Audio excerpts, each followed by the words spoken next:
Орта халамалугар тынча 954 сыллаққа холхостары бөдөң сөті урағынан кыйы холхостариллер. Манна терехтанын Налимска бехүлеге төрүттенер, нехелек бүгүннерге 6 сыллақ бүлөйдәк тарихинин көрісті. Кенеге сүректен ите спортивный үнкі күрәға сақымаққа турнир ырақтан чугастан үгіс ылжыты түмті Александра Хабычарова салгыр.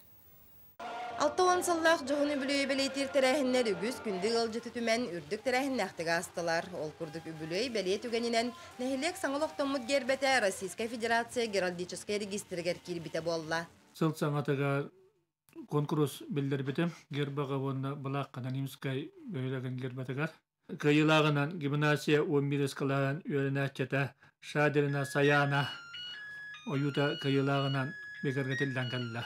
Қая бағарар кие қатырабыд дойдута, имақ біле жона туақтағарда күнділер. Ол күрдік историческай наука кандидата Налимскайтан түріттәқ жүкускай қора толықтауғы Николай Слепцов түріппіттерін туғынан тахарбыт ақты кенегетін сүрақтан ете үгіз кейіні долгутта. Манна мен байдыға ортосконы бітәрін баран 1964-6 жыллағы 3 жылға Совет секретарь дәбі кейбін. Одан бастан дойдуар бүкінеге хөріктен еттігітарға.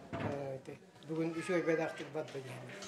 Онтон үлетін Налимскай ортосколатыттан сағалабыт Николай Дьяконов бірігер ұтылдыбыт сақымат турниргар үгі соға улахан да жон көқтөқті күтіннілар. Ол иннигер мен сочинение сұрттар бітім. Бұл Налимскай бүтін бігеге сүйірбағылынан, отот сылынан кені иннекі кәскелі қайдағы ден. Сайының дипломатическая школа ден тәрейі бі, дипломатическая смена сосновой борга. Бәсейгер ол онны өз оғығы сертификат тұттартатын. Александра Хабычарова, Саха телевидениеті, Орта қалыма.